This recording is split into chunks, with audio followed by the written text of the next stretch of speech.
Right now on Morning News Now, going nowhere. The U.S. military saying overnight forces completely halted trade going in and out of Iran by sea.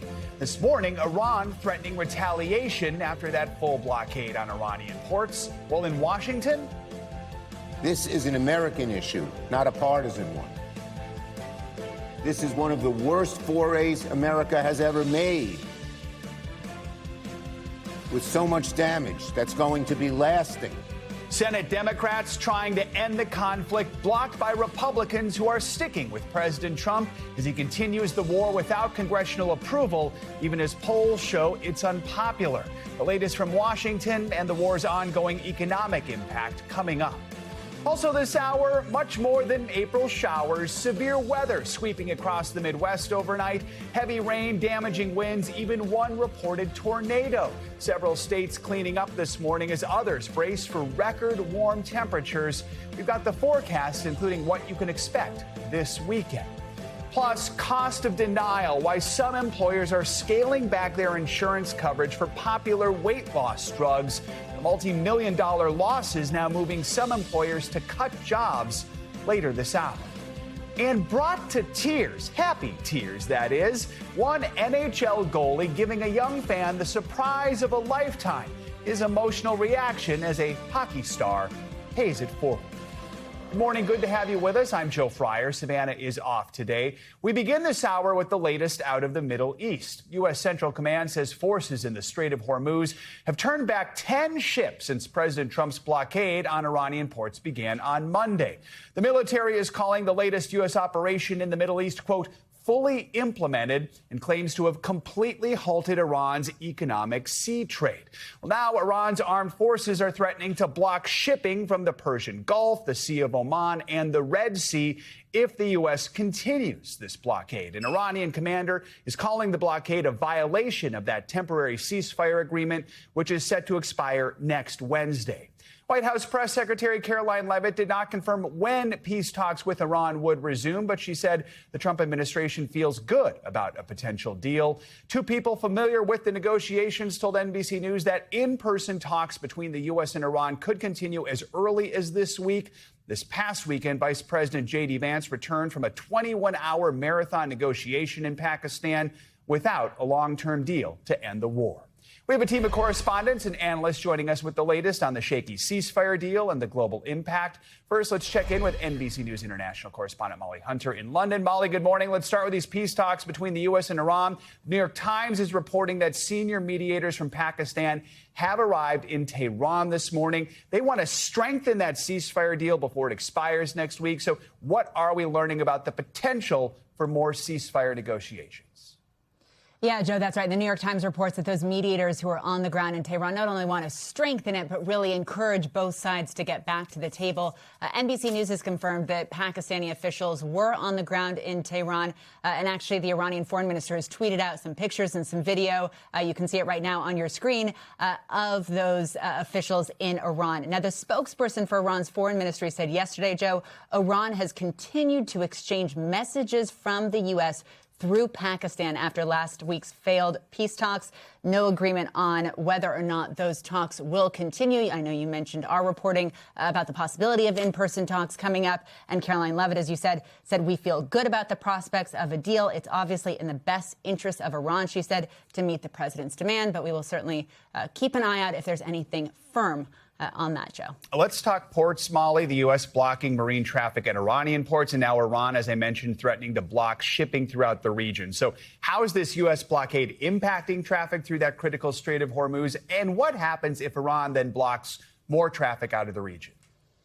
Right. So the U.S., as you mentioned, Joe, said that their blockade was now, quote, fully implemented. Overnight, CENTCOM said they have turned around 10 ships. Now, Iran disputes this through the semi-official Fars news agency this morning, and an IRGC commander is now threatening retaliation, saying that this not only violates the ceasefire, but they will disrupt other waterways, including the Persian Gulf, the Sea of Oman, and importantly, the Red Sea if the U.S. continues this blockade, Joe. And this is very complicated. There are many layers to this. So on top of that, we have to talk about what's happening with Israel and Lebanon. We know in a Truth Social post overnight, President Trump said leaders from those two nations are going to speak for the first time in decades. Israel has now confirmed those talks. So what can you tell us about these upcoming negotiations? Yeah, this would be a big deal, as President Trump said, the first time in about 3 decades that the leaders of Israel and Lebanon would actually speak, not an in-person meeting, but would speak on the phone. As you mentioned, it has been confirmed by Israel. This morning, a member of Israel's security cabinet said that Israeli Prime Minister Benjamin Netanyahu will speak today with Lebanese President Joseph Aoun. But we have not heard confirmation from Beirut. We are certainly asking. Now, Pakistan, as you know, Joe, has been pushing to include Lebanon in any kind of broader ceasefire deal between Iran and the U.S. But the U.S. has been very clear that that is a separate diplomatic track between Israel and Lebanon. And we will certainly be keeping our eye on that today, too, Joe. All right, no doubt. Molly Hunter, thank you so much. Let's head to Washington, bring in NBC News Capitol Hill correspondent Melanie Zanona. Mel, good morning. We know Senate Republicans voted for a 4th time yesterday to block that Democratic-led resolution that would prevent President Trump from taking further military action in Iran without approval from Congress. Let's listen to more of what Senator Chuck Schumer had to say just before the vote, likely guessing how this was going to end. They're not going to be able to escape continuing to vote on this. Until our Republican colleagues join us, we will continue forcing a vote on our war powers resolution week after week after week. So the measure did fail 47-52, largely along party lines. Still, I know some Republicans are beginning to express frustrations about just how long they'll be comfortable with this. Could these votes look different if the war drags on, Mel? Yeah, well, the dam has not broken yet on Capitol Hill in terms of Republican support for this war. But, Joe, in talking to Republican leadership sources, their view is that they can't keep holding off these war power votes forever, especially if the war drags on or if there are boots on the ground, because there have been a number of Republicans who have expressed some reservations about the war, who've said that boots on the ground would be a red line for them, who said their support is not unlimited. And so one key deadline that we are looking out for is the 60-day mark of the war. That is going to happen at the end of April. And the reason why that's important is because under current law, technically the president is supposed to get authorization for any additional military action beyond 60 days. So we're really looking out for that critical deadline. Right now, though, Republicans still standing behind Trump and his war. Mel, along these lines, I know you have some new reporting on the more candid conversations Republicans are having about all this in a private group text chat. What are you learning about that?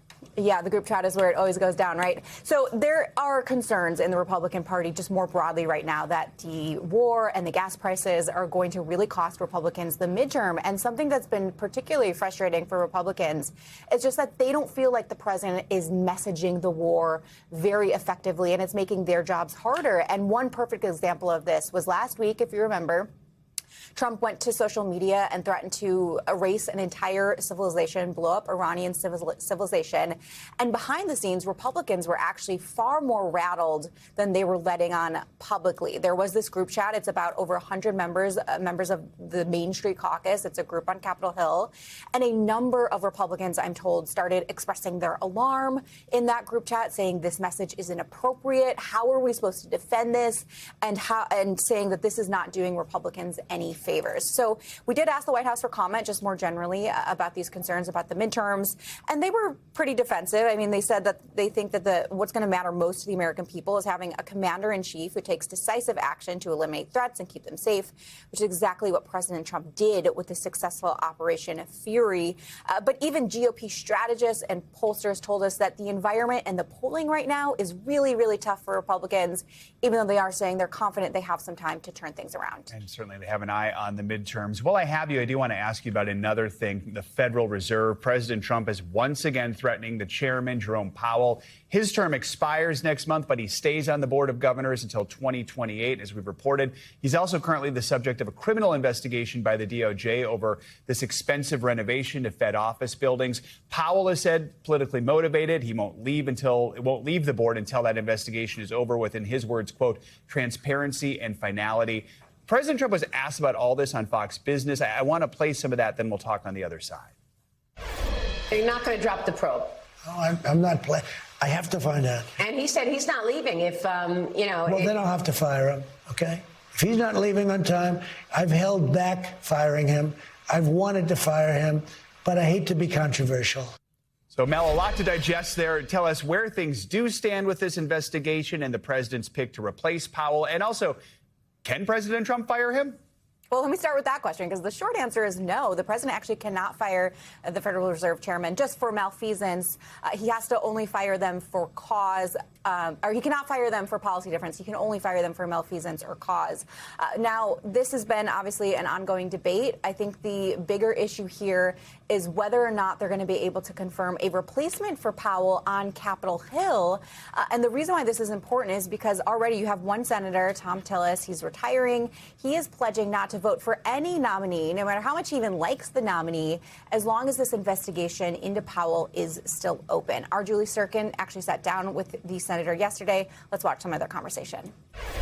I'm not going to support movement out of the committee. I don't think that there's any path outside of my vote. Kevin's a perfect candidate, and that's why it's so frustrating that somebody in DOJ decided that they were going to maybe garner favor from somebody in the White House by trying to invoke a criminal investigation against Jerome Powell. And here's the real kicker, Joe, is that if Congress is not able to confirm a replacement, what that means is that Jerome Powell gets to stay on even after his term ends. So perhaps this whole investigation into Powell could really backfire for Trump, Joe. All right, Mel, thank you so much. Appreciate it. Let's get an update on how financial markets are viewing all this with Caleb Silver. He is Investopedia's editor-in-chief and the chief business editor of People Inc. Caleb, good to have you with us. Despite the uncertainty, despite the upheaval, but yesterday the S&P and 500, NASDAQ closing at record high. So what does this tell us about where Wall Street's head is at right now? And do we have an idea of what we're looking at today? Yeah, they're looking way past all of the controversy at the Fed, way past what's happening in the Middle East, in Iran, and the Strait of Hormuz. And they're saying corporate profits are looking good. We're right in the sort of the thick of earnings season right now. Corporate profits are expected to grow 12.6% quarter over quarter, year over year. That is 6 consecutive quarters of growth. And that's what you're paying for as investors. So since the last 11 days, we've had this streak,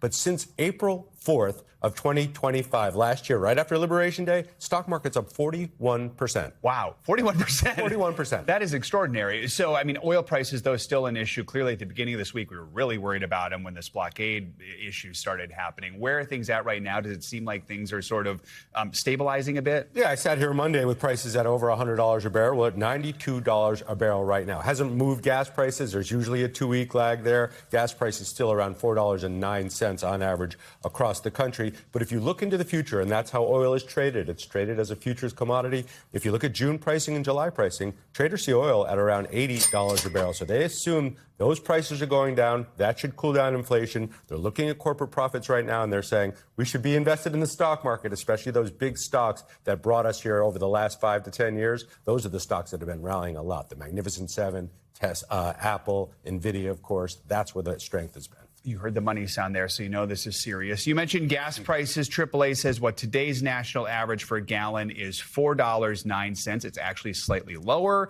than the last few days. Does it feel like we're turning a corner here when it comes to gas prices? I know we're also coming into the summer. Gas prices tend to go up, too.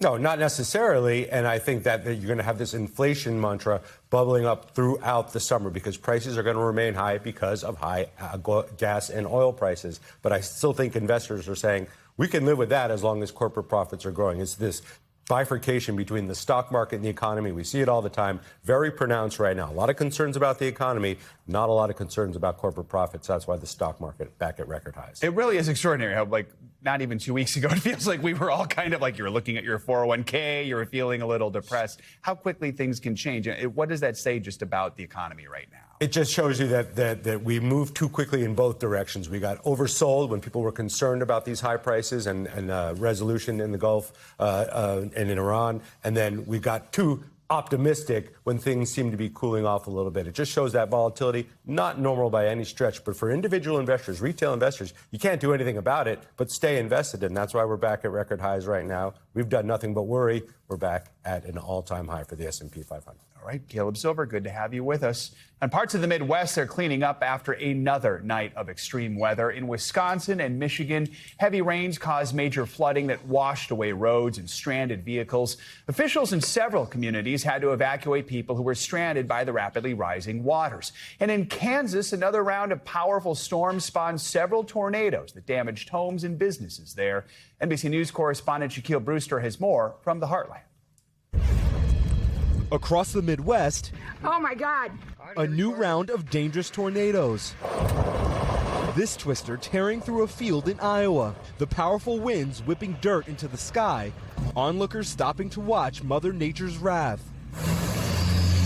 Rising waters leading to urgent evacuations in Wisconsin. One official warning, if you do not evacuate, we will likely not be able to assist you. Throughout the state, heavy rain washing out roads and stranding these vehicles. This woman rescued from her trapped car. Power flash? Hey, power flash! That was a power flash. In Michigan, powerful storms lighting up the night sky. This road completely destroyed as water rushes through. Strong winds ripping the roof off this ice arena. While in hard-hit Kansas, the cleanup continues after tornadoes ravaged several towns. The National Weather Service says the tornado that did this damage was on the ground for more than 7 miles, wind speeds 125 miles an hour. Now crews working to restore power all along the path. My camper is upside down right over here. That's it right there? Right there, totally destroyed. Josh Hudson and his wife in Hisdale are now sifting through the devastation. Are the tears in your eyes a reflection of what didn't happen to you? Yeah, I mean, there's always what is. And I'm just so grateful that I'm even able to stand here.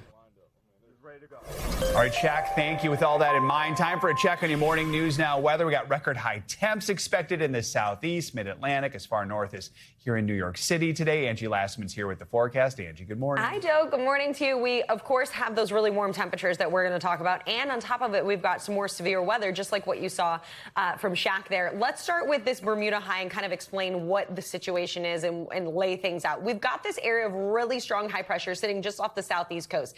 This is ushering in some really warm air, and that's why you're dealing with these record high temperatures. So the early spring kind of heat wave that's feeling more like summer-like temperatures, at least for the next couple of days, as that high pressure sits just in that same location. It's also bringing in a whole lot of moisture, and that's leading to, of course, with those other ingredients of heat and instability, plenty of dangerous storms. So both of those things are once again on the table here as we get through the day today. When it comes to record highs, we've got a potential, couple dozen of these here as we get through at least the weekend. Notice Philadelphia, Washington, D.C., Wilmington, Savannah, all the way into parts of the South.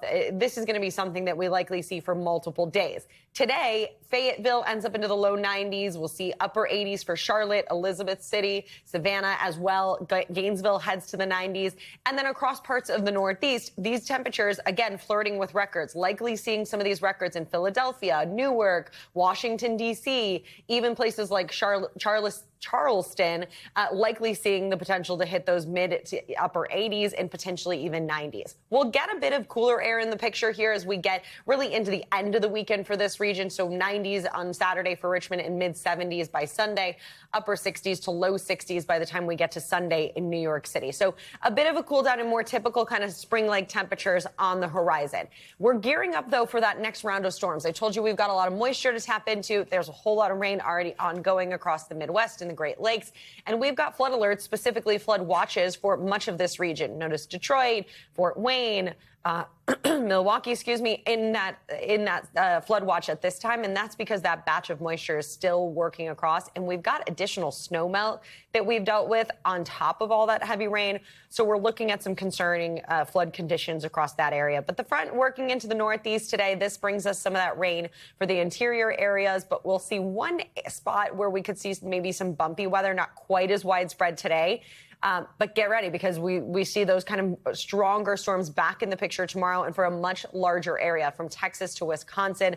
We'll see the potential for some of those really severe weather to develop as we get through your Friday. And then that system will finally weaken, Joe, as it moves through on Saturday. Still a slight risk of severe weather for the Ohio River Valley, but we're going to see kind of it working offshore and quieter conditions behind it for a lot of folks that really deserve it at this point. We need some quiet conditions. Yes, we do. Angie, thank you so much. Speaking of summer, just as the summer concert season's about to get underway, music fans are celebrating a major legal win. Live Nation, the company that owns Ticketmaster, lost one of our nation's biggest antitrust cases in decades. Yesterday, after a 7-week trial, a federal jury in New York found the concert giant was operating as an illegal monopoly and overcharging fans for years. Live Nation responded to the verdict, saying in part, the jury's verdict is not the last word on this matter. Pending motions will determine whether the liability and damages rulings stand. Live Nation will soon renew its motion for judgment as a matter of law.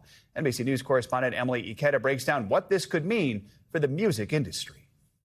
A major blow to concert behemoth Live Nation, which owns Ticketmaster, often blasted for its high ticket prices. I went to a concert lately at a Live Nation venue, and the prices were kind of crazy. A jury sided with more than 30 states that argued the company is a monopolistic bully, illegally dominating the industry in one of the most high-profile antitrust cases in decades. Great day for antitrust law. It's a great day for consumers and fans, and it's a great day for the 34 states and District of Columbia who I've been honored to work for on this matter. The verdict followed 4 days of deliberations. Lawyers for the states presenting these messages from a Live Nation executive, joking, "I almost feel bad taking advantage of them and robbing them blind, baby." The jury also found fans were overcharged by Ticketmaster, the target of years of complaints over prices and technological meltdowns like ahead of Taylor Swift's Eras tour. The judge will determine what happens next. The judge now imposes a remedy. That could be anything from breaking up the company to monetary penalties and anything in between. Live Nation has vehemently denied acting as a monopoly and in court argued success is not against the law, instead saying, quote, "We are fierce competitors." The verdict comes after the Department of Justice struck a surprise settlement days into the highly anticipated trial. But critics said it did not go far enough, and many states pressed ahead with the lawsuit, walking away with a victory that could have a far-reaching impact in the music industry.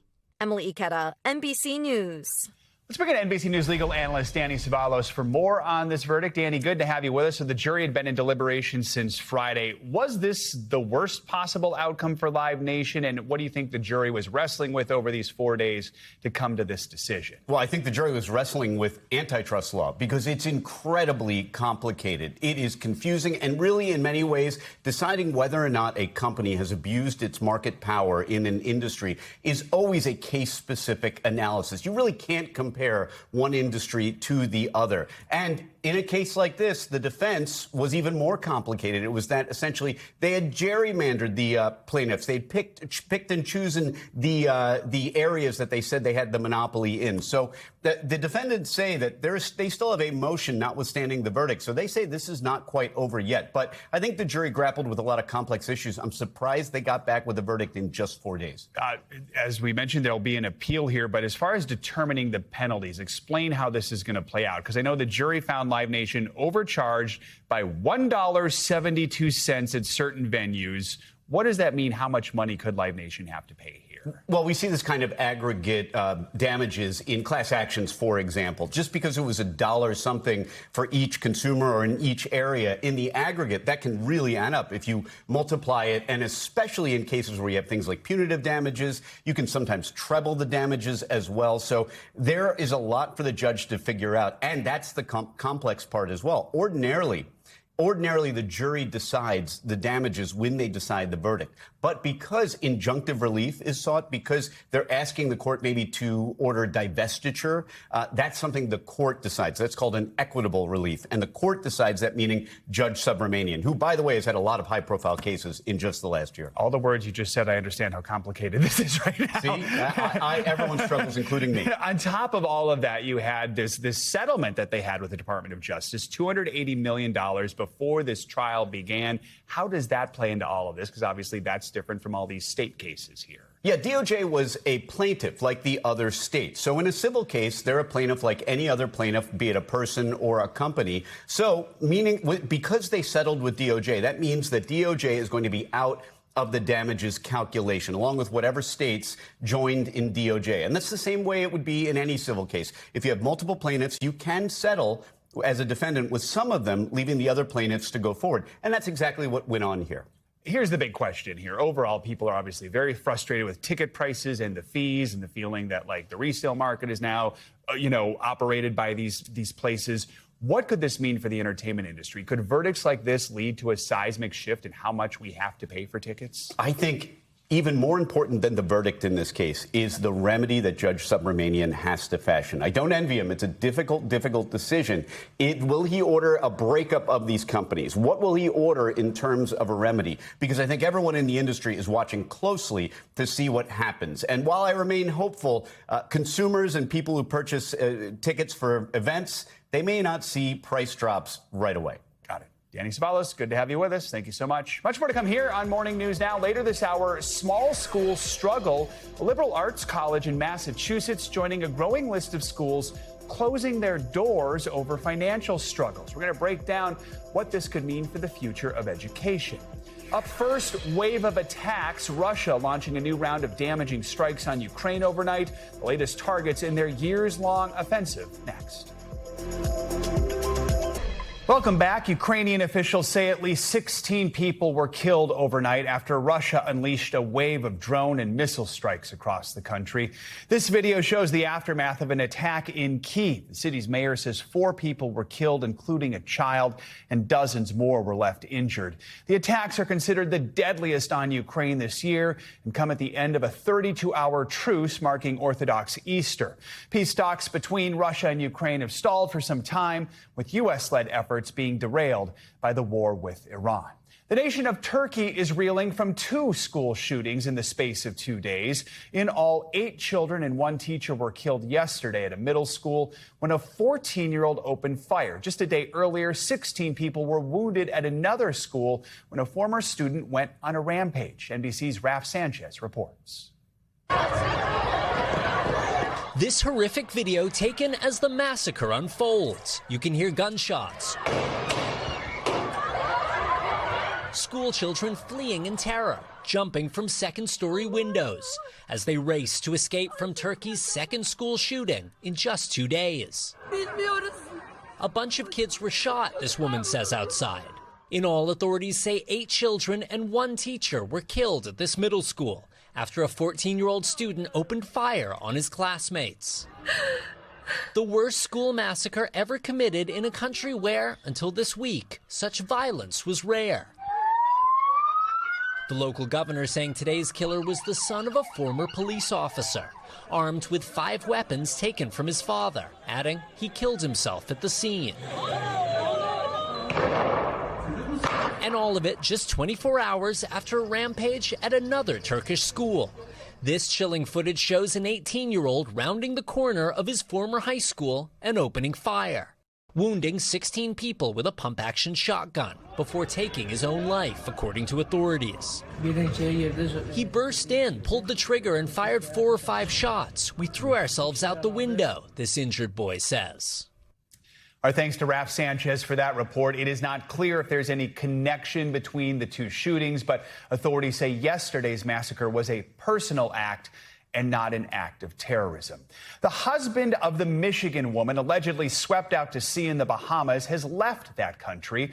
Brian Hooker's lawyer tells NBC News he left because his mother is ill. She says Hooker does plan on returning to the Bahamas. His lawyer did not disclose Hooker's destination, but said that police were informed of his departure. Officials have been searching for Lynette Hooker since she disappeared the night of April 4th. Brian Hooker told police she fell overboard into the water during a boat ride. He was taken into police custody last week, but was released on Monday night. Royal Bahamas police say he does remain a suspect in the investigation. The name Castro is synonymous with the Cuban Revolution and the way of life on the island nation for decades. But these days, some relatives of the communist revolutionary leader Fidel Castro are living very different lives. Stay tuned now. Anchor Gadi Schwartz spoke one-on-one with Castro's grandson, who opens up about his life as an influencer and the future of his country. Just 90 miles south of Florida, an island in crisis. It's been plagued by regular blackouts, fuel and food shortages, and repeated threats from President Trump. Cuba's next, by the way, but pretend I didn't say that. But the Instagram account of Sandro Castro tells a different story from what you might expect from the grandson of Fidel Castro. Whether he's creating comedy skits at a zoo or a bar, or with a Trump impersonator. Castro's social media presence is consistently lighthearted, so we asked him why. I work on my social media by making comedy videos, interacting with everyday things here in Cuba, interacting with young people.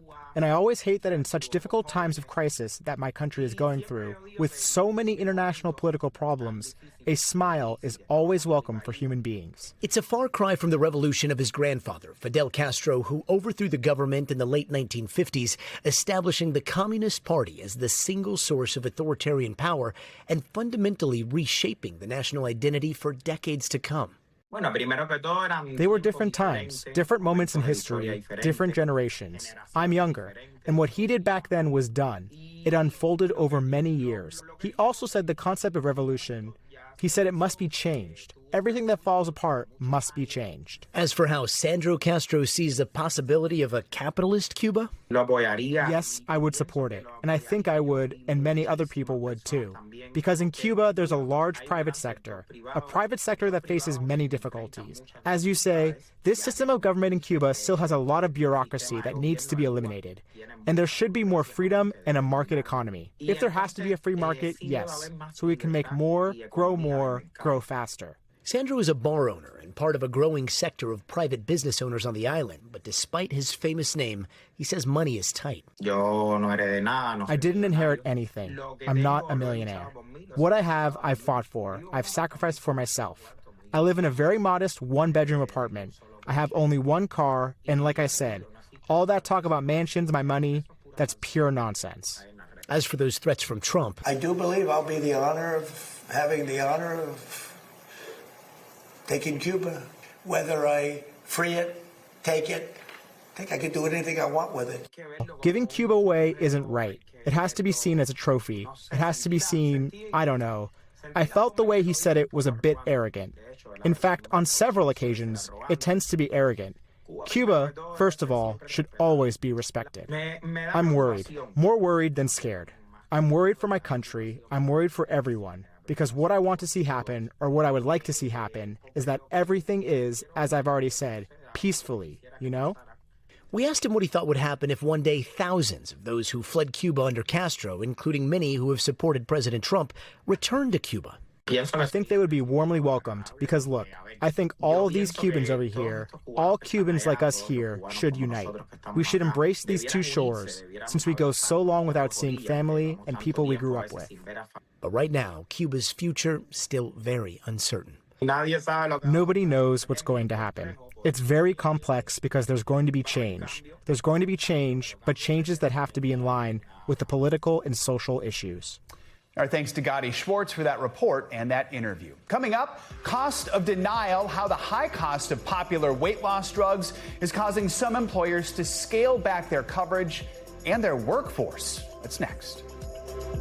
We are back with our NBC News series, The Cost of Denial, where we take a look at the challenges many Americans face with insurance coverage. This morning, why some employers are scaling back coverage of those wildly popular weight loss drugs. One CEO told our Ann Thompson the cost was so high, it forced him to lay off hundreds of workers.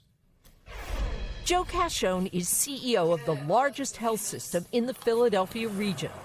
Jefferson has 33 hospitals, 700 care sites, a university and prestigious medical school, its own insurance plan, and 65,000 employees. But after a big financial loss last fiscal year, Cashone had to cut jobs. About $180 million of our loss was in the insurance plan last year. And how much of that $180 million is attributable to GLP-1s? The pharmacy costs were a huge part of that, and I would say probably about a third of that $180 million were relative to the GLP-1s. Wow. Yeah. That roughly $60 million loss, part of the hard reality. As more and more Americans use GLP-1 drugs to lose weight, some companies like Joe Cashone's that cover the cost of them are losing money. As a doctor, I mean, we understand that these are an important breakthrough in medicine, but they are expensive. As the CEO of 65,000 employees, we've seen a dramatic increase in the number of employees that have gone on this. So it's added to our expenses. isn't it ironic that you have a healthcare system that knows these drugs work, but doesn't want to pay for them because they're so expensive? Yeah, I think the system wants to pay for them. It's just that we can't afford to pay for them right now. Last year, Jefferson covered the cost of GLP-1s for employees and members of its insurance plan. You had to lay off over 600 people. Can you draw a direct line from the explosion in the use of GLP-1s to those layoffs? You know, I think all these things impact. I will say that the GLP-1s in our health plan last year had a huge impact. I don't know if it's one for one, but it is definitely has had a significant impact. So like many other CEOs, Cashone, a cardiologist by training, decided to dramatically reduce coverage of these popular drugs. This year, employees have to take new steps to qualify for care. They have to actually go through a stepwise progression of diet, exercise, and then only if they fail those will they be able to get us to pay for their GLP-1s. Oh, I think it's restrictions that he says have saved Jefferson $20 million so far. There are many that argue that the cost of GLP-1s is actually lower than the long-term costs of treating cardiovascular issues, cancer issues. What do you say to that?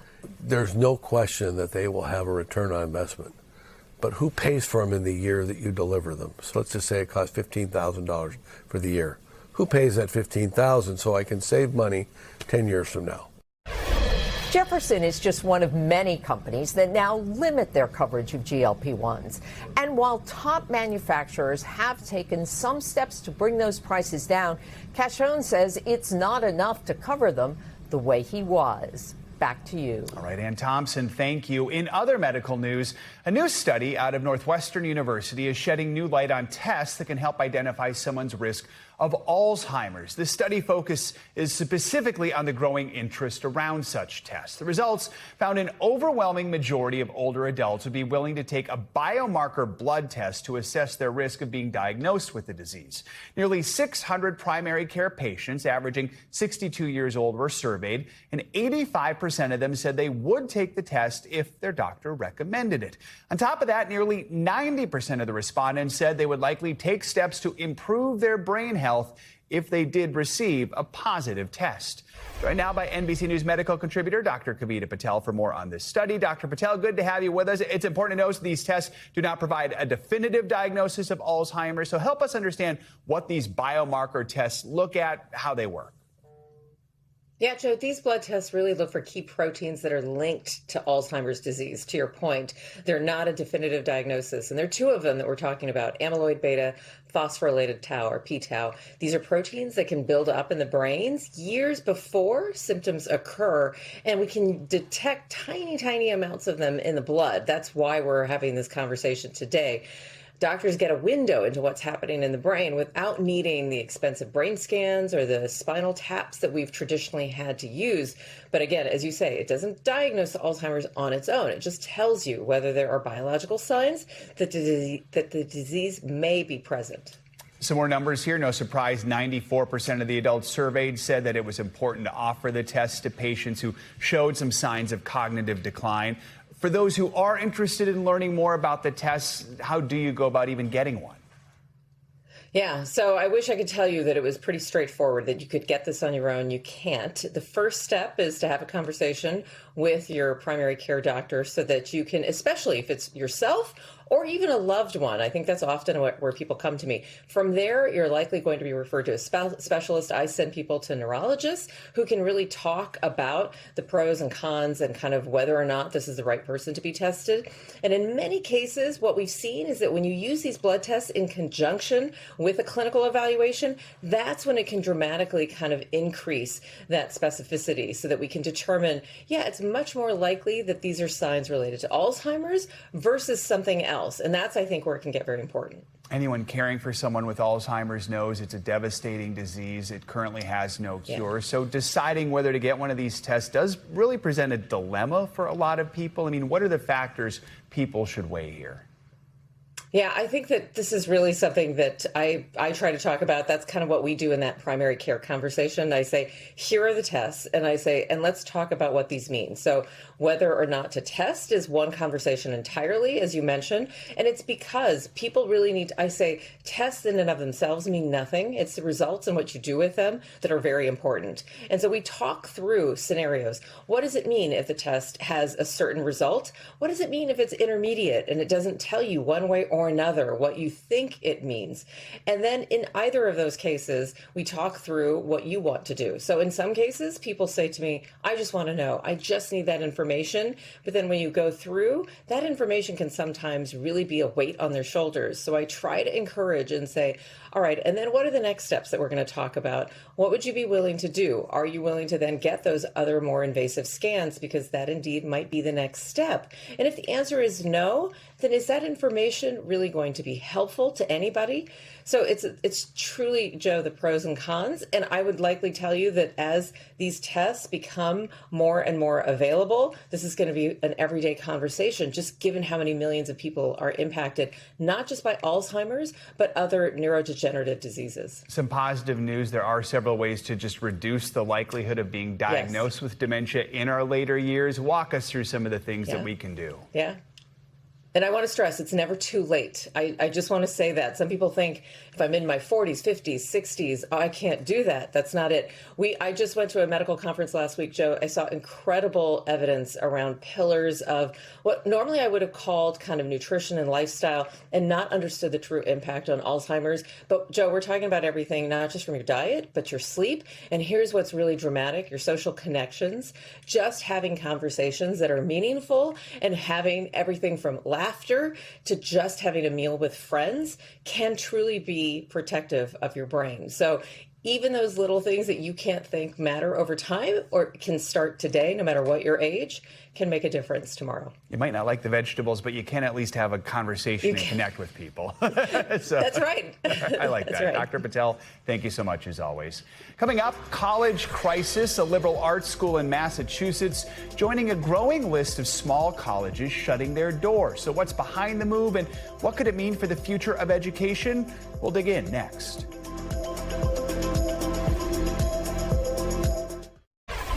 We're back now with a growing problem for small private colleges across the country. This week, Hampshire College, a small liberal arts school in western Massachusetts, announced it's closing following the upcoming fall semester. The school, which has been around for 56 years, has been struggling financially, and other schools have dealt with a similar fate in recent years. For more on this, let's bring in education journalist Jeff Salingo. Jeff, good morning. Good to have you with us. Hampshire College has several notable alumni, renowned filmmaker Ken Burns, actors Liev Schreiber, Lupita Nyong'o. Explain to us what happened to this school in recent years. Well, it was put on notice a couple of years ago by its accreditor about its financial situation. It has been losing enrollment. It has a lot of debt. It's kind of pretty common among small liberal arts colleges where enrollment has been falling at many schools and debt has been increasing as they've been discounting tuition, continuing to build new buildings and so forth. And so it's really hard when they announced a couple of years ago that they were in financial trouble to kind of turn that around because a lot of students didn't want to go there for fear that this would happen. On top of that, I know Hampshire's president says that part of the college's decline is related to, quote, public discussion in this country about the value of a liberal arts education. So how has the perception of liberal arts education changed over the decades and perhaps maybe even more pressing in just the last few years? Oh, there's no doubt about it. Since the Great Recession, students have been moving away from the humanities and the liberal arts towards STEM, towards business degrees, toward pre-professional health degrees, things that they thought would get them a job or their parents thought they would get them a job. That has only increased in the last couple of years, and particularly with AI. The other thing that's happening is that many students now want to go to larger public and private universities, ones that have a broader range of programs where they think school spirit is great, where football is great and basketball. And so there's a little bit of a consumer change here in terms of what they want out of the college experience. Oh, you wrote about that trend in a story for the New York Times. So, walk us through the challenges these smaller schools are facing as they do try to compete with the bigger schools and universities? Yeah, I mean, I think the biggest problem here is that we have an oversupply of colleges and universities. 40% of the 3,000 plus colleges and universities we have in the U.S. are under 1,000 students. It's really hard to operate a college at that level. Also, because of the migration of the country, most colleges, there's a high density of colleges in the Northeast and the Midwest. Most students go to college within 50 miles of home, believe it or not. And because there's just a lot of colleges in those areas, and that's where over the next 10 to 15 years, we're going to see a big drop off in the number of 18-year-olds graduating from high school. So we just have in some places too many colleges for too few students. Do you think small private colleges will be gone one day forever, or we'll just get to a point where we have just a much smaller number? I think a couple things are going to happen. I think some will go out of business. We've seen some merge together if they're nearby. We've seen some, like Northeastern, buy small colleges and universities. Villanova and Northeastern, both in the last couple of years, have bought one. Vanderbilt just bought one in California. So we might see some of that, especially if they're in locations that are desirable. And then I think we will see others change and look deeper into their local regions, look to recruit students from elsewhere, or look to bring adult students back who need additional education. Jeff Zelenko, important conversation. Thanks for joining us this morning. It was great to have you here.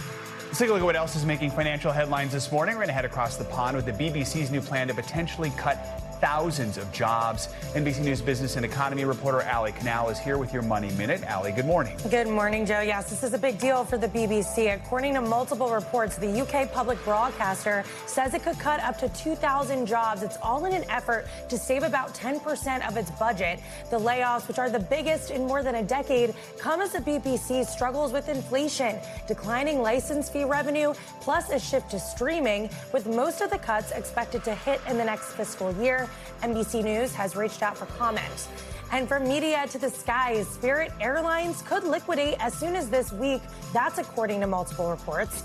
The news comes as the budget carrier struggles to recover from a second bankruptcy in less than a year, along with rising fuel prices tied to the Iran war.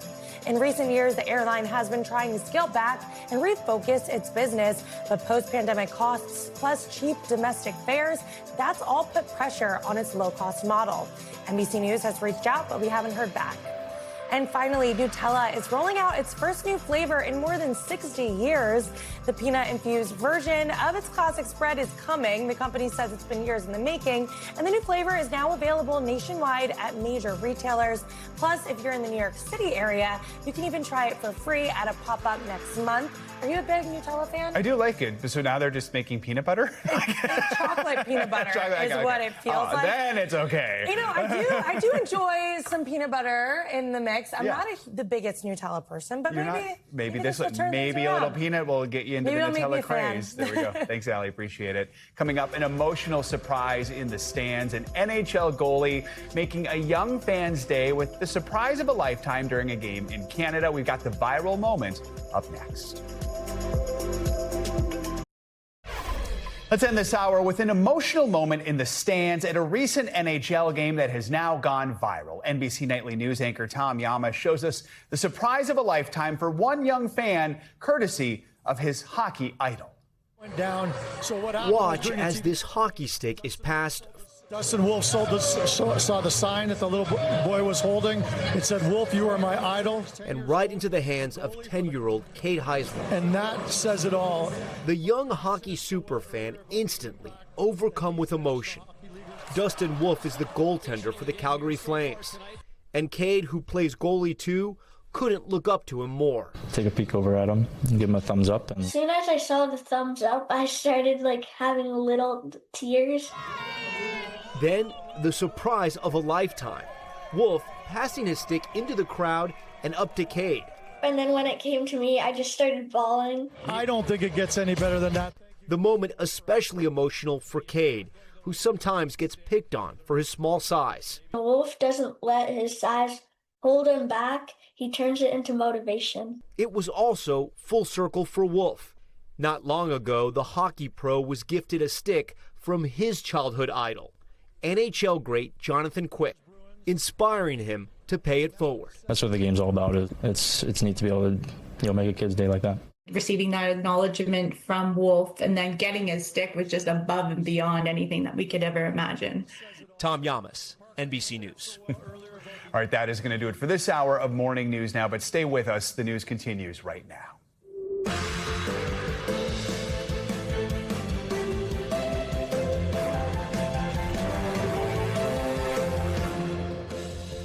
Good morning, I'm Joe Fryer. We begin this hour with breaking news out of Washington, where any moment Pentagon officials, including Defense Secretary Pete Hegseth, are expected to update reporters on military operations in the Middle East. This morning's briefing comes as Iran threatens to block shipping from the Persian Gulf, the Sea of Oman, and the Red Sea if the U.S. continues that blockade on Iranian ports.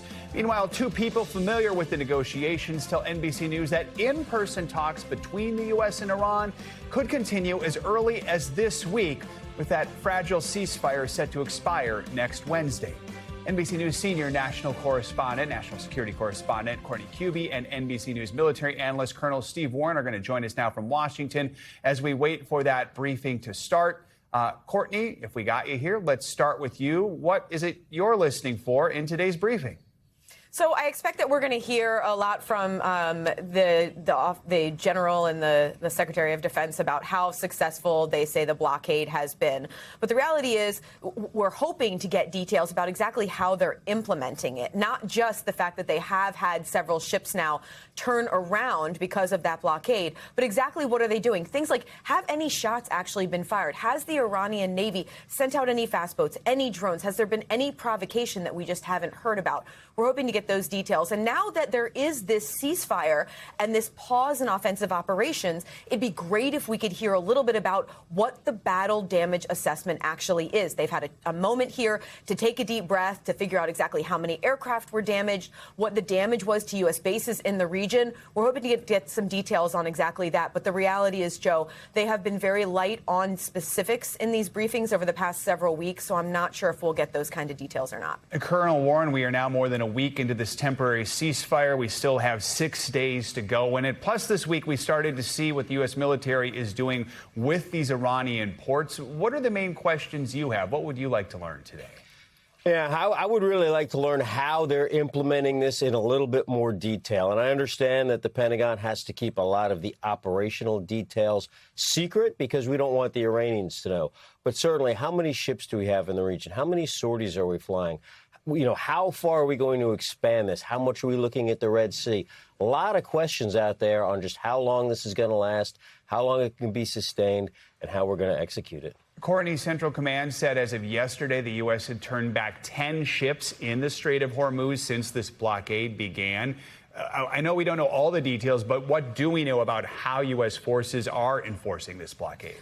So the only detail we have so far is that they are doing so via radio communication, with one exception. There was one ship where a U.S. Navy destroyer had to compel this civilian liner to turn back around and go back towards some port in Iran. But the majority of them have been simply verbal communications. But again, these are the kinds of things that we just don't know a lot of detail. And we're really handicapped here because we don't have any reporters out on any of these ships. We can't see this firsthand. So we're relying on information that we get not only from the Iranian side that we can then go and ask the Americans about, but from briefings like this. Hopefully we'll get some of those details here today. Yep. Here we see the Defense Secretary Pete Hegseth and the Joint Chiefs Chairman General Dan Kane taking the podium now. Let's listen in.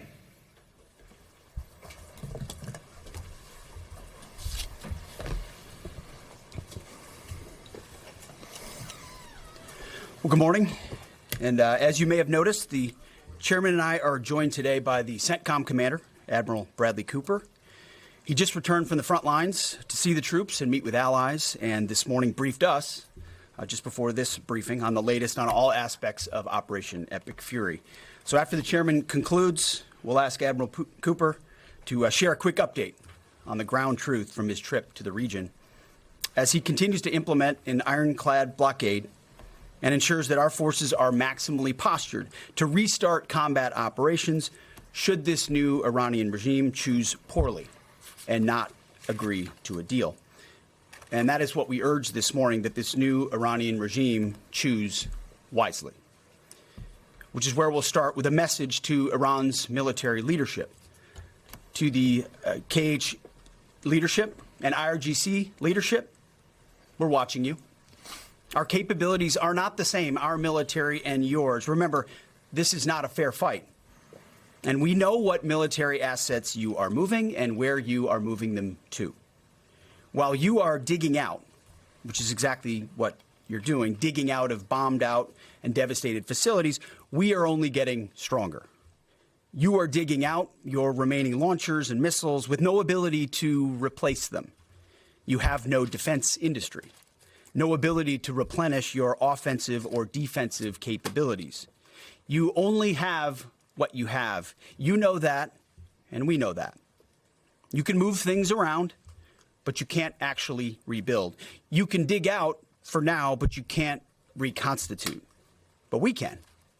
We are reloading with more power than ever before, and better intelligence, even more importantly, better intelligence than ever before, as you expose yourself with your movement to our watchful eye. We are locked and loaded on your critical dual-use infrastructure, on your remaining power generation, and on your energy industry. We'd rather not have to do it, but we're ready to go at the command of our president and at the push of a button. This blockade, which the chairman will detail this morning, is the polite way that this can go. Your energy is not moving and will not move, and we can do this all day. But it's not destroyed yet. Your energy industry is not destroyed yet. You like to say publicly, Iran, that you control the Strait of Hormuz, but you don't have a navy or real domain awareness. You can't control anything. To be clear, threatening to shoot missiles and drones at ships, commercial ships that are lawfully transiting international waters, that is not control. That's piracy. That's terrorism. The United States Navy controls the traffic going in and out of the strait because we have real assets and real capabilities. And we're doing this blockade, performing it with less than 10% of America's naval power. The math is clear. We're using 10% of the world's most powerful navy, and you have 0% of your navy. That's real control, and we have a long track record of dealing with pirates and terrorists. But there is an alternative. As our negotiators have said, you, Iran, can choose a prosperous future, a golden bridge, and we hope that you do for the people of Iran. In the meantime, and for as long as it takes, we will maintain this blockade, successful blockade. But if Iran chooses poorly, then they will have a blockade and bombs dropping on infrastructure, power, and energy. And at the same time, Treasury Secretary Scott Bessent and our friends over at Treasury are launching Operation Economic Fury as well, maximizing economic pressure across the entirety of the government. To Iran, choose wisely. The world watched, and so did you, as the U.S. military moved seamlessly from major combat operations to a world-class blockade. We can make that transition again, very quickly and even more powerfully than ever. At the direction of President Trump, the War Department will ensure that Iran never has a nuclear weapon. Never. We'd prefer to do it the nice way, through a deal led by our great vice president and negotiating team, or we can do it the hard way. We urge this new regime to choose wisely. Speaking of choosing wisely, a note to the press corps, to the American media. As I just can't help but notice the endless stream of garbage, the relentlessly negative coverage, you cannot resist peddling. Despite the historic and important success of this effort and the success of our troops. Sometimes it's hard to figure out what side some of you are actually on. It's incredibly unpatriotic. This same press corps, not this exact same press corps, but at least an older press corps, bent over backwards during the Biden administration to explain away, the disastrous and disgraceful Afghanistan withdrawal. You called it the greatest airlift in American history. It's almost like you're cheering only for one side. This past Sunday, I was sitting in church with my family, and our minister preached from the book of Mark, the 3rd chapter. And in the passage, Jesus entered a synagogue and healed a man with a withered hand.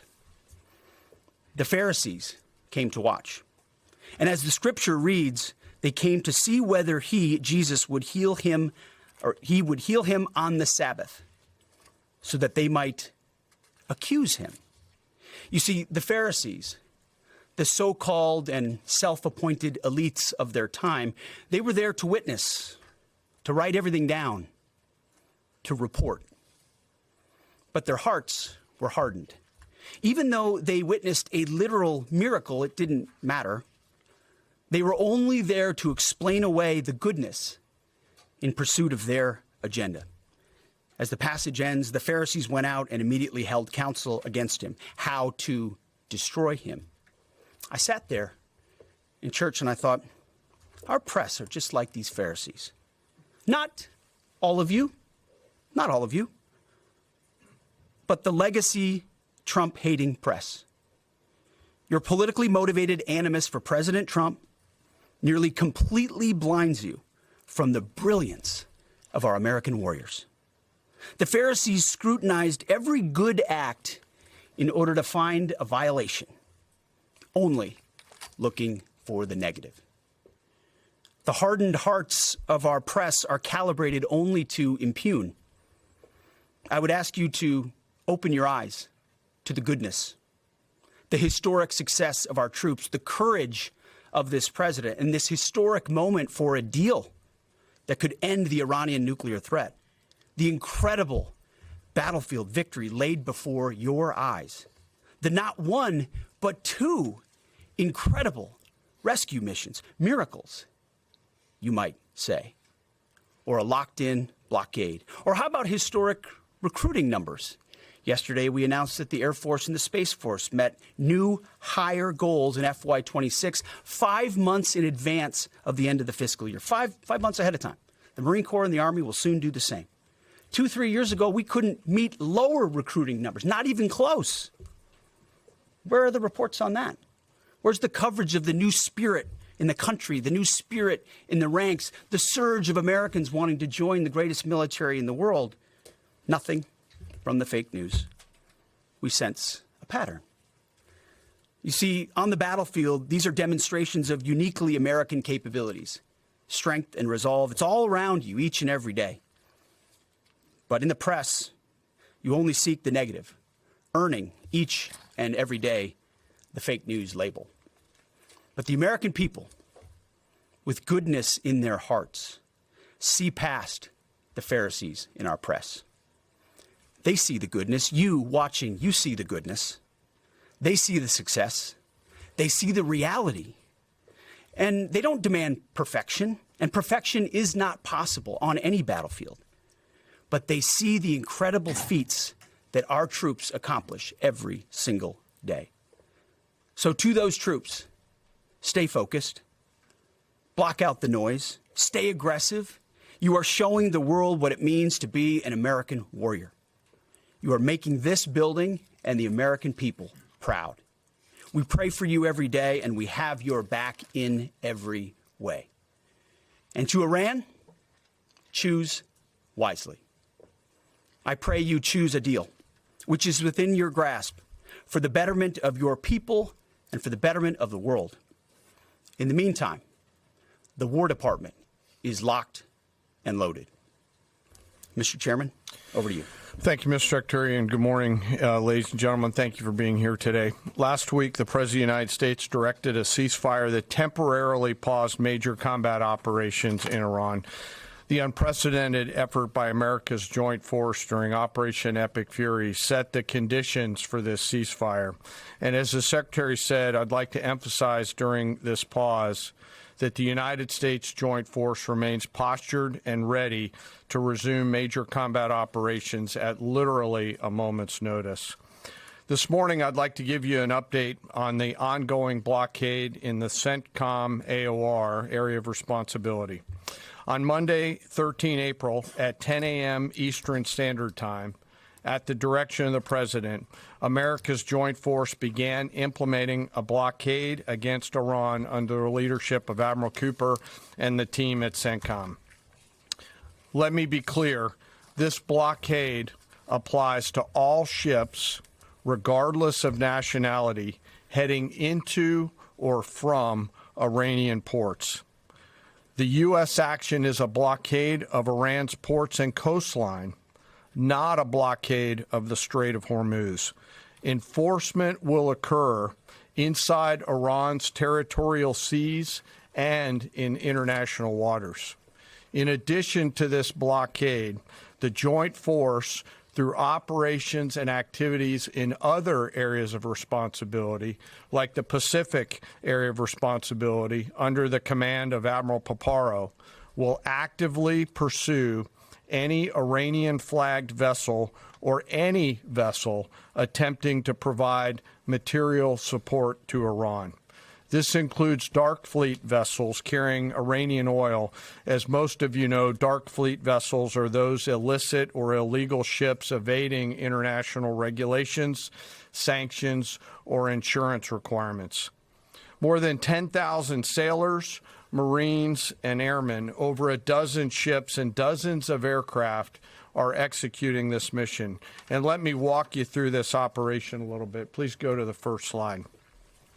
First to the graphic. This is taken before the blockade began. North is up. You can see the blockade line here in the center of the graphic, denoted by the red dashed line. This map is a pull from our common operating picture that we use to allow commanders and key leaders to see what is happening in near real time. We just grabbed screen grabs to highlight the actions and activities. What is not shown is how incredibly congested this area is and the incredible work that our sailors are doing to ensure that they can work in and around an incredibly busy water space. What is also not depicted here is the massive force of fighters, intelligence aircraft, helicopters, and other embarked forces, to include aerial refueling tankers, that are up overhead this blockade area. You'll note that U.S. forces are in blue. Iranian ships are in red. And as we started this blockade, there were 7 ships of interest that were of concern for U.S. Central Command.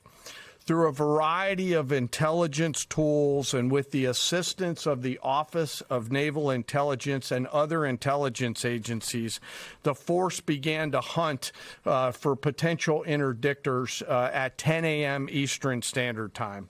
Next slide, please. It's now 12:40 Eastern Daylight Time. 2 hours and 40 minutes into the blockade, as attempted blockade runners attempt to hop the line. U.S. forces began to commit. Out in front of them was a range of intelligence, surveillance, reconnaissance, and tactical assets. And immediately these runners began to see, sense, and feel America's combat power compressing upon them. The lead ship, normally a destroyer, as depicted here, along with air power off of the USS Abraham Lincoln Strike Group, began to move towards those ships. At each point, the United States Navy will transmit a warning. A young sailor, normally on the bridge of one of those destroyers, a junior officer, picks up that mic and transmits, and I quote, "Do not attempt to breach the blockade. Vessels will be boarded for interdiction and seizure transiting to or from Iranian ports. Turn around or prepare to be boarded. If you do not comply with this blockade, we will use force." And as this message is being transmitted, as I mentioned earlier, those ship masters can literally see, sense, and feel the pressure around them. It's a finely tuned machine, rehearsed multiple times, and executed now 13 times since the blockade has begun. Next slide, please. We're now 24 hours plus into the blockade. You can see the turning around of multiple ships, 12 of which stayed inside the blockade line, one of which not depicted off to the eastern side, turned around before even attempting it. Any ship that would cross the blockade would result in our sailors executing pre-planned tactics designed to bring the force to that ship, if need be, board the ship and take her over. And that includes a series of escalated force options, which could include warning shots and others. Next slide. The final graphic shows taken at 11:20 p.m. the night of 14 April. You can see that the captains of all these ships have made the wise decision not to move, transit, or run this blockade. As I mentioned, so far 13 ships have made the wise choice of turning around. And as we continue to hold this blockade at the order of the Secretary and the President, any vessel that compares to comply with our instructions will be dealt with accordingly. As of this morning, U.S. Central Command has not been required to board any particular ships. And I'll remind you that we are also conducting similar maritime interdiction actions and activities in the Pacific AOR against those ships that left that area before we began the blockade. Before I turn it over to Admiral Cooper, I want to talk briefly today about the men and women enforcing the blockade, America's sailors and Marines, and today particularly our destroyer and surface forces. When we talk about an American destroyer, it's important that you and the American people understand their capabilities. An Arleigh Burke-class destroyer are the backbone of the United States Navy surface fleet. Over 500 feet long, they displace 9,000 tons, and it is the sports car of the United States Navy. From the keel to the mast, they stand nearly 10 stories tall, and their 4 gas turbine engines can drive the ship at 30-plus knots.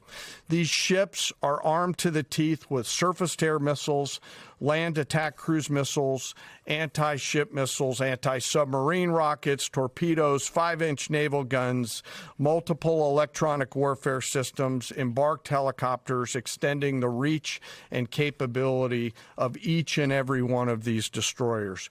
But far and away, the most important weapon on board these ships is the American sailor. Over 300 warfighters are the heart and soul of these warships. At sea, sometimes for months, and these ships out in the CENTCOM AOR have been out there for months. They operate around the clock in a constant state of readiness, always delivering for our joint force. It's hot in the engine room. The engineering team keeps the lights on and the ship powered and able to respond to the orders from the bridge.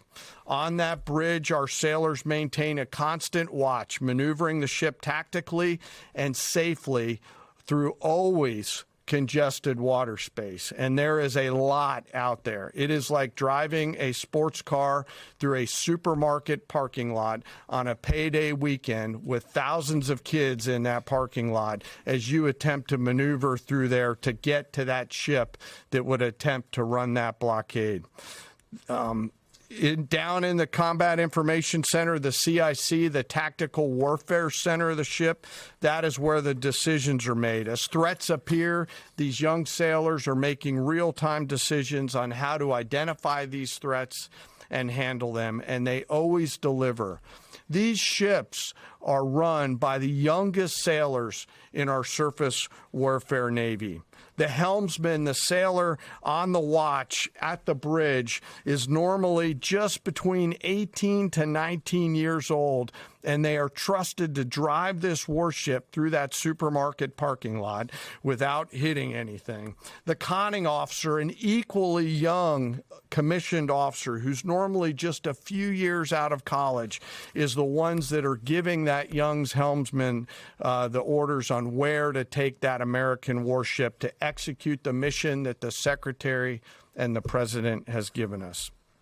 These are incredibly well-trained sailors. They are led by incredible leaders, salty, experienced leaders, and trusted with deep responsibility. and I'm so humbled and proud of America's Navy. These sailors choose to take the road less traveled to go into the historic surface Navy, and they deliver every single day. Finally, as I often do, I want to highlight one of those surface sailors today and remember our fallen. Today, we remember Ensign Robert Thompson of the U.S. Laffey, who died on this day in 1945 in the Battle of Okinawa. He was killed while fighting a fire along with 31 others as 2 Japanese kamikaze aircraft hit their ship. He passed away 1 week after his 22nd birthday and was posthumously awarded the Navy Cross. We remember Ensign Thompson today and all of our World War II vets who continue to give us the gift of a great example. And those surface warfare sailors who are out there doing the job right now take the courage, grit, and determination that those World War II vets gave us into these actions and activities that they're tasked to do every single day. So now I'd like to turn it over to Admiral Cooper to give us a readout of his recent trip to the region. Well, good morning, and Mr. Secretary, thank you for the kind invitation, and Chairman, great to join you. It's a real honor to be here representing the more than 50,000 American service members deployed throughout the Middle East today, supporting operations. And it's great to have the opportunity to highlight the tremendous efforts our warfighters operating forward and the important partnerships with regional allies that continue to thrive. In fact, yesterday I returned from my second trip to the Middle East in the past 15 days. 2 very different visits. One during our offensive operations against Iran, and the second in this most recent trip during the ongoing ceasefire. Very different. During both of my recent trips, I visited with our troops who were deployed across the region in more than 70 different locations, in a distance that largely spans between Florida and Arizona. I've long believed that every success that we have starts and ends with our people, and boy, does this shine through brightly. During these visits, I had the privilege of personally recognizing more than 100 servicemen and women for their extraordinary valor, their courage, and their initiative under fire and delivering fire. And every time I interact with these young men and women downrange, I am deeply inspired by their courage, their resilience, and their unwavering commitment. The stories are remarkable. In many cases, you've seen this play out over TV. Fighter pilots who took out Iranian missile launchers in the moments prior to their launch against Americans and our partners, and who hit key military targets in and around Tehran on the attack more than 13,000 times. I met with some of the teams that helped to bring our F-15 airmen home safely from Iran and heard first-person accounts of the stories. Absolute heroes. I spent time with our troops who are employing cutting-edge tactics and technology for the first time in warfare. I won't be able to talk about what those are, but these young men and women are breaking new ground. It's incredibly inspiring. I met with teams who launched our own one-way attack drones into Iran. These were originally Iranian-designed drones. We brought them back to America, took the guts out, put a Made American stamp on them, and fired them right back to Iran. Very effective. I met with teams who are employing AI every single day to help us sift through vast amounts of information to help us make decisions faster. And importantly, humans are always in the loop in this process. I met with our Space Force teams and our cyber specialists, whose work cannot be discussed, but who serve with indispensable impact. I met with our logisticians and sustainers all over the region. There is just no military that executes logistics like the U.S. military. This group is doing exceptional work, moving thousands of tons every single day. I met with our air defenders who shot down Iranian ballistic missiles. My message for this group in particular is that their actions most certainly saved thousands of lives across the Middle East during Epic Fury. And all told, my personal assessment is, after these couple of trips, is our troops are highly motivated, they're focused, they're vigilant, and they're ready. And they're using this time to do a couple of things. We're rearming, we're retooling, and we're adjusting our tactics, techniques, and procedures. There's no military in the world that adjusts like we do, and that's exactly what we're doing right now during the ceasefire. A little note about partners.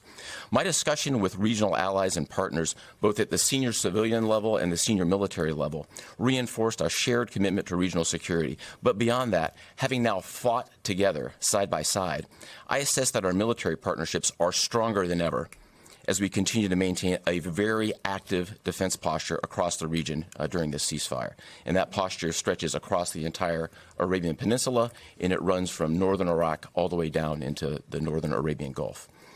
In creating the largest air defense umbrella in the world across the Middle East, we embedded specially trained U.S. military air defenders alongside our partner nation soldiers, side by side, literally side by side. And to give you a sense of their contribution and impact, the King and Crown Prince of Bahrain both personally knew our soldiers by name.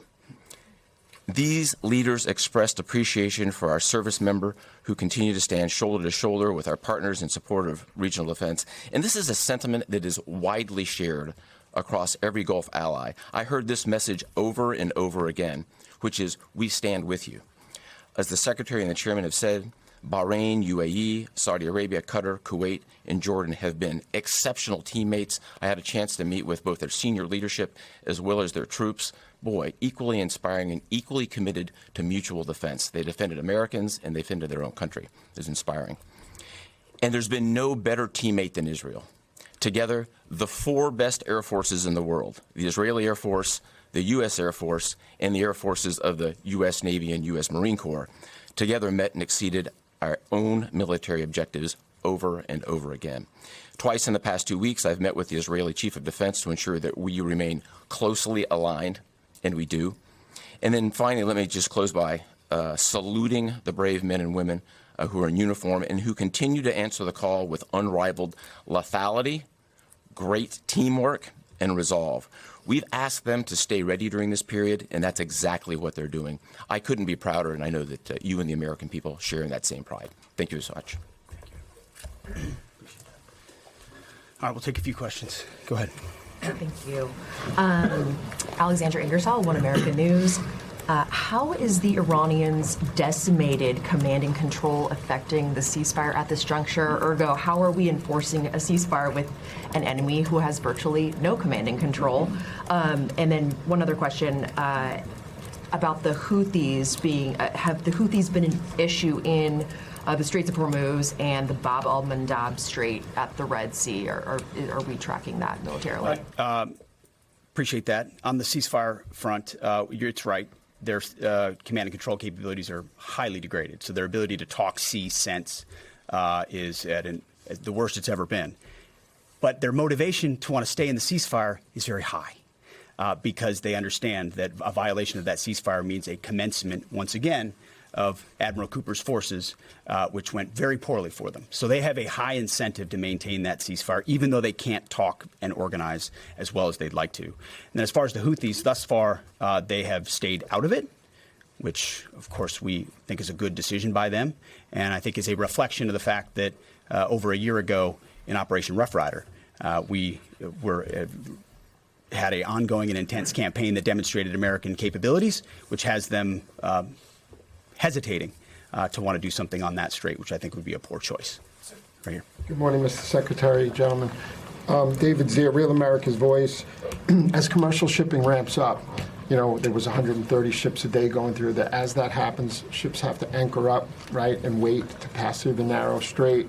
Is there any progress with an international force to phase out U.S. military-led escorts or other? Is anyone stepping up to do that? It's a great question. Long term. They should be. There's a lot of talk, and what we've seen in this conflict from allies, and those is a lot of talk, except for the ones that were mentioned by Admiral Cooper in the region who have been phenomenal. Other allies have talked a lot and haven't done anything. And as the president has pointed out, this is a waterway that the American commerce doesn't use all that much. We don't rely on the energy coming out of the Strait of Hormuz, but Asia does, and Europe does, and large parts of the rest of the world do. And so their ability to muster a collective defense or a clearing of the straits would be a wonderful thing. And we hear and see the talk about it, but when the shots were fired and those countries were needed the most, they weren't there. They weren't in the strait. They weren't alongside us. Their leaders weren't rallying what they have of their navies. If they decide after CENTCOM does the heavy lifting, which, again, they should be able to do. We should live in a world where other countries can defend waterways, not just the United States Navy. Should that conclude, which we believe it will, then we would welcome other countries coming in after the fact. But you can't live in a world in perpetuity, and this is a message to the rest of the world and our allies, where you just rely on America to continually do the heavy lifting. Oh, Iran might get a nuclear bomb. Who's going to do something about it? America. And America only. Other allies need to invest in their capabilities so they can project power and do basic tasks like clearing a strait. So we're not counting on it, but it would be wonderful to see it if it ever materialized. Yes. Thank you, Mr. Secretary. Thank you all for your time. I have a couple questions. I know you said a few weeks ago that Iran's supreme leader was wounded and disfigured. Do you have an update on whether he's even alive at this point? And then another question for you. Iranian embassy accounts are sharing an AI video of Jesus Christ kind of bloodily killing President Donald Trump. Does the Pentagon have a response to this, including the fact that this AI Jesus is casting Trump into hell? And then finally, for Admiral Cooper, could you speak to us about the morale of the American service members that you're seeing in the Middle East? I think Americans are really interested in what their experiences and testimonies are like. As far as the status of the individual you mentioned, I believe it's the same. Not a lot coming from him right now, understandably so. A lot of fear. Believed to be alive, wounded, and disfigured. Status remains the same. As far as a video like that, of course, that's disgusting and detached. You are listening to the latest Pentagon briefing on the war with Iran. The defense secretary warning Iran to choose wisely in negotiations, saying if it chooses poorly, Iran will be dealing with both a blockade and bombs. Let's bring in NBC News senior national security correspondent Courtney Cubie and NBC News military analyst Colonel Steve Warren, both in Washington, to break down what we've heard so far from the briefing. Courtney, let's start with you. You mentioned before the briefing we don't have cameras where this blockade is happening, so it's hard to know exactly what is happening. General Kane, the chairman of the Joint Chiefs of Staff, worked to paint a picture there, the map, maybe conjuring up some memories of a game of Battleship there. But he also gave us a number for how many ships have been forced to turn around. So what did we learn there? Yeah, so that number is higher. So about the first day was the highest number so far. Now there have been 13, according to the chairman. We're at 10 a.m. It'll officially be 3 days since this blockade has been in effect. All but one of those stopped and turned around inside the blockade line, which we had heard about from U.S. Central Command late yesterday. There was one that had to be compelled to turn back around and go back to an Iranian port. So that's new information. At this point, there have been no boardings of any of these ships, which is also notable. It's one of the things that we've been trying to get a sense of is this, in fact, all communication, so bridge-to-bridge communication from the U.S. Navy to these commercial vessels, compelling them to turn around. According to the chairman, that has been the case so far, although we have not yet heard confirmation that there's not been any ships fired or any other provocative actions, either by the Iranian military, the IRGCN, or whatever it is. I was also very struck by two things. One, that the Secretary of Defense, Pete Hegseth, said in his opening remarks when he said that Iran is digging out its remaining launchers and missiles. So acknowledging there that, in fact, neither the ballistic missile program nor the Iranian ability to launch those missiles was completely destroyed here, as we have at times heard from President Trump and from some of those close to him. In fact, we do believe that a significant proportion of the Iranian ballistic missile stockpile and some of their launchers were underground when the ceasefire began. The U.S. military and the Israeli military did not destroy them all. Again, they were largely damaged, including their production facilities, but not destroyed completely. And then finally, one thing I was very struck by, this isn't necessarily surprising, but to hear it come out of the mouth of the commander of U.S. Central Command, you see him there right now, Admiral Brad Cooper, he had acknowledged that during the time of this ceasefire, the U.S. military is both rearming and adjusting. So they are, presumably, they are bringing in additional munitions. They are taking a break, giving the men and women there who've been engaged in this 24 hours a day, 7 days a week for 6 weeks, giving them an opportunity to rest and reset and be ready should the ceasefire break down. We heard from both the chairman and the Secretary of Defense that they will be ready should the ceasefire break down and they need to restart offensive operations. Colonel Warren, let's bring you in here. What's standing out to you from the briefing? Joe, the thing that I noted most was the chairman of the Joint Chief. He did three things. He gave us a little bit of a sense of what this blockade looks like. A dozen ships already executed 13 interdictions. But the most important thing I think that came out of this for me is the fact that it's being enforced globally.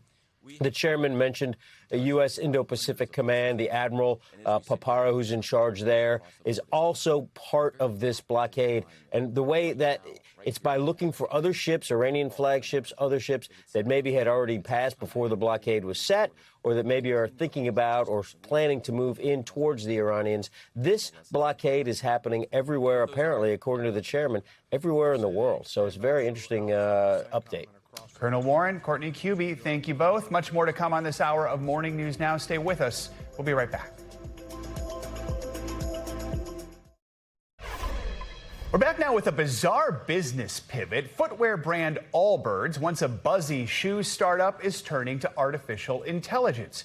Yesterday, the company announced a $50 million deal that will focus on AI infrastructure. Under its new name, New Bird AI, the company plans to buy and rent out computing power for tech companies. This big shift comes after Allbirds closed all of its retail stores earlier this year and sold its branding and footwear assets to American Exchange Group. The brand had been steadily dropping in the stock market since last summer, but yesterday's announcement sent shares soaring more than 500%.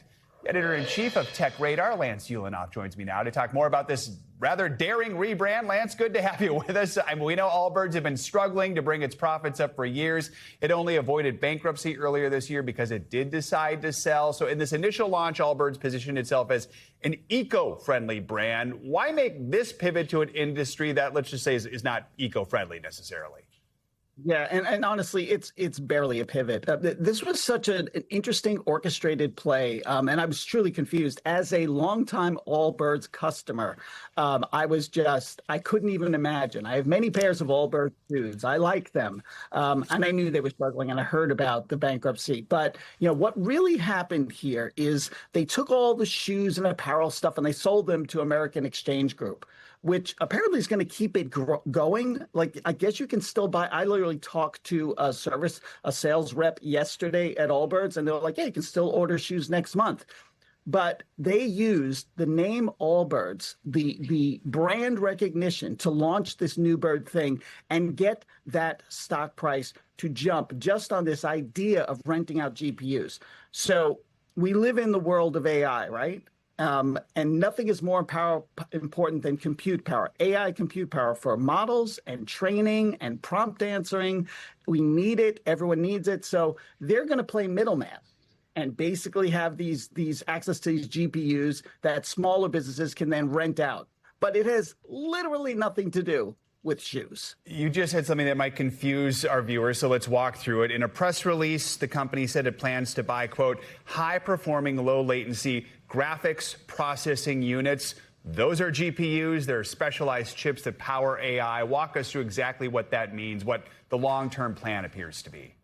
Well, look, all you have to do is take a look at NVIDIA, right? One of the biggest and most important companies right now that's been making GPUs for well over 30 years. And now they're at the center of everything because GPUs are just better at processing AI information than traditional CPUs. But not everybody can afford them. Not everybody can afford the compute power that is necessary. So this idea is that you build a business that's sort of a middleman. It's almost like Amazon has AWS that lets you rent out server space as opposed to building your own servers. Well, this way you don't have to build your own GPU farm. You don't even have to buy the GPUs. You basically just go to New Bird, and maybe they'll hand you a nice pair of shoes too. I don't know. I mean, there's just no relationship to shoes. Not sure where the shoes come in here. How does what you're describing compare with AI data centers, which we've been talking so much about lately? I mean, this is just a tiny, tiny thing. This is, they've got, what, 50 million I think that they had in investment. They've probably made a good chunk more yesterday briefly on the stock market to help propel this business. But the need for data centers is vast. They're being built all over the country. In fact, they're being built so fast that some parts of the country are starting to protest it because they're not ready to have all these big buildings built in their town. So this is really just a tiny, small piece of it. The story here ends up being, how do you leverage a recognized and loved brand to launch a new business? The stock price we talked about, what was it that drove it so high so quickly, and what's the likelihood that it stays there? Well, I already saw it dropping yesterday. I think it was a high of over 20, but it was down into the teens the last time I looked. But I think that it won't really matter that much. I mean, long term, this company will continue on for a little while, but I think it will fade in the background because there's so many other bigger and more important companies doing so many things with AI.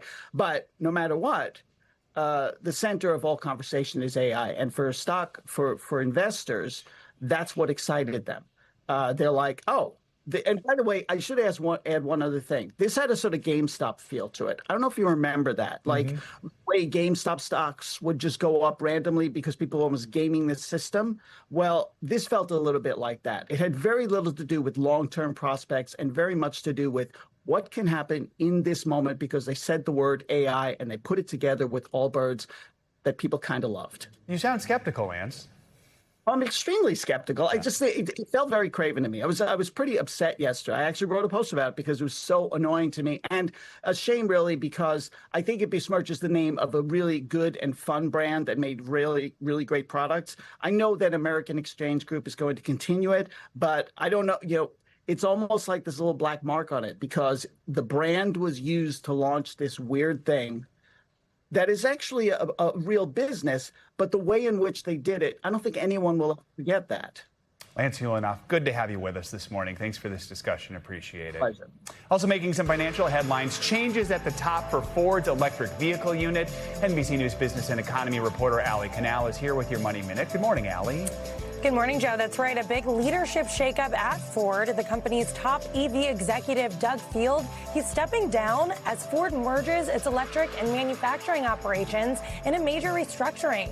The move comes as the automaker tries to turn around its EV business after taking billions in losses and falling behind expectations for that electric vehicle demand. And over in retail, a new look for Walmart's private label brand.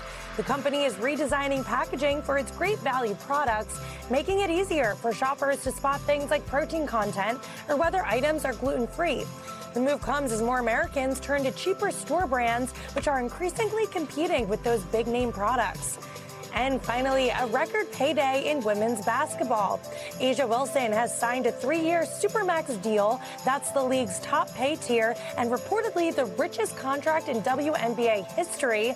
That's according to multiple outlets. And the deal with the Las Vegas Aces starts at about $1.4 million this year. That could jump to more than $4.7 million, depending on those raises.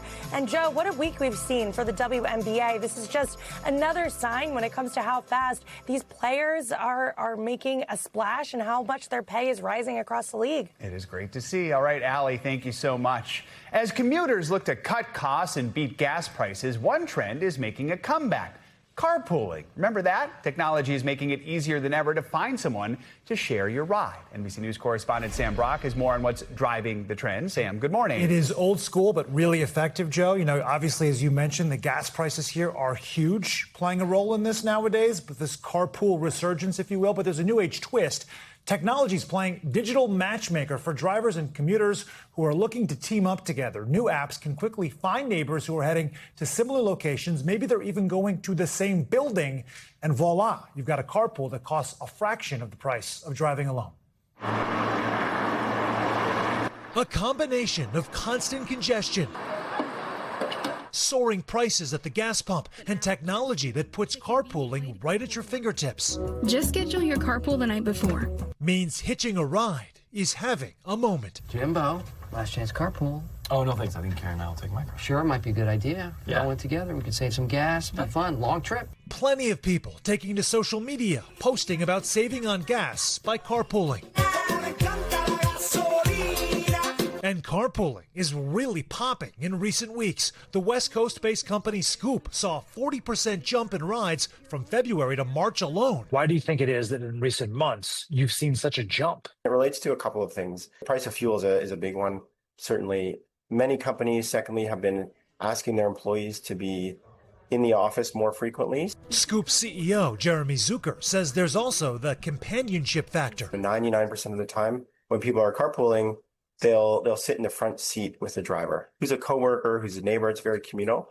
In fact, that's how their technology works, connecting people traveling from similar neighborhoods, often going to the same buildings. For Jenny Gibson and Jen Fong in San Francisco. A lot of laughing, a lot of bonding. The principal and assistant principal at Burlingame High School have been carpooling together for years, but their county actually uses the site commute.org to offer incentives for those combined commutes.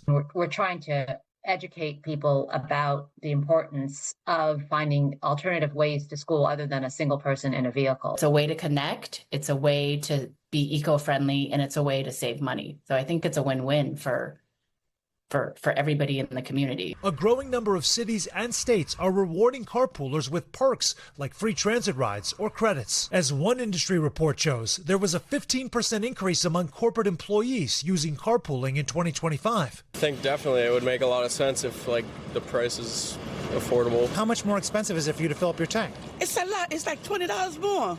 As there's no reason to reinvent the wheel when it comes to more cost-efficient driving. So, Sam, what does this mean in terms of actual costs for people who are using these apps? It is a great question, Joe. So to use Scoop as an example, they're based in Seattle and San Francisco out there, and you think about the cost of using rides there. It's about 18 miles for a typical trip for $9. Those are the averages. Imagine using a ride share in New York City or Chicago or anywhere else for $9. And I do think that there's a broader point to be made here, which is just the fact that they are using an algorithm. This is not like ride sharing where you pay someone to take you from point A to point B. Everyone is pitching in. There's open seats in all these cars. The average, commuter region has a car with about 1.1 person in it, if you could fractionalize humans. you have 3 open seats. That'll be next, by the way. Yes, by the way, I wouldn't put it past anyone. But you have all these open seats. Let's leverage that by finding people in the same neighborhoods, going to the same places. And they're paying less money as a result. It's kind of a brilliant idea. And because of the economic conditions right now, that's what we're watching play out. Makes some sense. All right, Sam, thank you so much. Now to a new movie that's raising questions about the future of the film industry. A newly released trailer for the film As Deep as the Grave shows an AI-generated version of actor Val Kilmer just 1 year after his death. The technology is being used with his daughter's support, but it's also generating controversy about the role of AI in Hollywood. NBC News entertainment correspondent Chloe Malas has more on this. Chloe, good morning. Hey there, Joe. Well, look, you and I have discussed this. It has been the hot topic in Hollywood, using AI-generated actors to replace human beings. But now it's becoming a reality as we get a glimpse into one of the first movies to actually harness it. This morning, the late Val Kilmer brought back on screens with new technology. Don't fear the dead, and don't fear me. As we see the first trailer of a new film, As Deep as the Grave, starring an AI-generated version of Kilmer. Playing a priest and Native American spiritualist in the American Southwest. Kilmer's daughter giving permission for the movie, whose creators say the family provided archival and behind-the-scenes footage of the actor. It is a first. It's the first time this has ever been done. They say the AI Kilmer appears for 1 hour and 17 minutes, but that the movie was shot with other real actors on a real set. And then when we were putting him in a scene, there's other elements that are going in there. Kilmer's many past iconic films spanned from The Doors, If I was to say to you, to Tombstone, to Top Gun. you're everyone's problem. When he famously appeared in the sequel, Top Gun Maverick, just a few years before his death, filmmakers relied on AI for Kilmer's voice, which had been permanently damaged by throat cancer treatment. One last thing. Who's the better pilot? You or me? His daughter says Kilmer was interested in the technology, which has been making waves in the entertainment industry, with deepfake videos and even AI-generated stars, including singers topping the charts. The world is honest with pain. And AI actress Tilly Norwood, recently making waves with a music video. I'm just a tool, but I've got life. The Deep as the Grave filmmakers have said that they could use the same technology for other iconic stars like Marilyn Monroe or James Dean if the families agree, acknowledging potential concerns in Hollywood, but saying this film was made ethically as a tribute to Kilmer. Is this somehow bringing him back, the man that he was? And we want to be clear that it's not. That's impossible to do. So the filmmakers have announced that they're going to start screening this movie for potential distributors, and they're hoping to actually release the film later this year. And just Val Kilmer's daughter, I just want to point out, she says that this honors his spirit and his enthusiasm for new ways to tell stories. Joe? All right, Chloe, thank you so much. Coming up, it's part art exhibit and part history museum. When Morning News Now returns, we'll introduce you to the Minnesota man dubbed the Phone Banksy, who's dialing up a lot of buzz with a roadside attraction unlike anything you've seen before. That's up next. Let's end this hour in Minnesota with a public art display that's got a lot of people dialed in.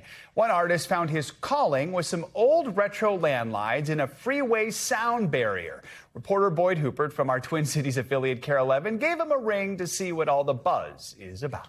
Take this and this. What we see every day, we stop seeing. Take freeway noise barriers. No longer worthy of even our passing glances. Unless you're Dave Gatzmer. Very handy. And a noise barrier calls you. There we go. A few years back, ta-da, Dave saw in his neighborhood more than a newly constructed wall. I saw this new blank canvas. The artist grabbed a few old phones and hung up. And I put up 5. Which have grown to a couple hundred, which led to a nickname Dave didn't seek, connecting him to the world's best-known street artist. I've been coined Phone Banksy, which stuck. These are all prepped and ready to go. Which, being spring, brings another crop. Some lady found me on Facebook. She mailed me this. It's still in the box. Brand new. She really wants this up there. Which up it goes. Is how he got here. One of my friends came. This was his Halloween costume. He came as my wall. Look around. It kind of fits. Yeah, I'm a weirdo. Unsure others would find this so amusing, Dave started by hanging phones anonymously. I was sneaking over here at night doing it. Until Phone Banksy came to a revelation. If you've got a pizza box or a ladder, people just let you go anywhere you want. Now, a phone company has assembled 20 feet above a bike trail with the blessings of both local and state officials and Louis Chopper. We check out the phones like every day. Motorcycle. Yeah, that's his favorite. Dave, R2D2 is pretty cool. Also has. There's a piano phone. Some faves. The Sports Illustrated football phone. A museum of both art and history. Probably the oldest one. Harkening back to a time when a mobile phone was a 10-foot cord. iPhone 17. Ever used a rotary phone before? No. Julian? No, never. And Delphine Munson. A good black rotary. Will never experience slamming one of these. Just heavy. On a telemarketer. Boom! It just makes you feel better. Like how they're all up there and they're not in a landfill somewhere. Good. People have put their phones in there. Because Dave's donation point. Collecting more. It's been overflowing and there's been bags of phones. After all, there's plenty more. Wall. As long as they keep coming, I'll keep putting them up. Boyd Hupert, KARE 11 News, St. Louis Park. Got to check that out when I'm home. That'll do it for this hour of Morning News Now. Stay with us. The news continues in just a moment. We thank you for watching, and remember, stay updated on breaking news and top stories on the NBC News app or watch live on our YouTube channel.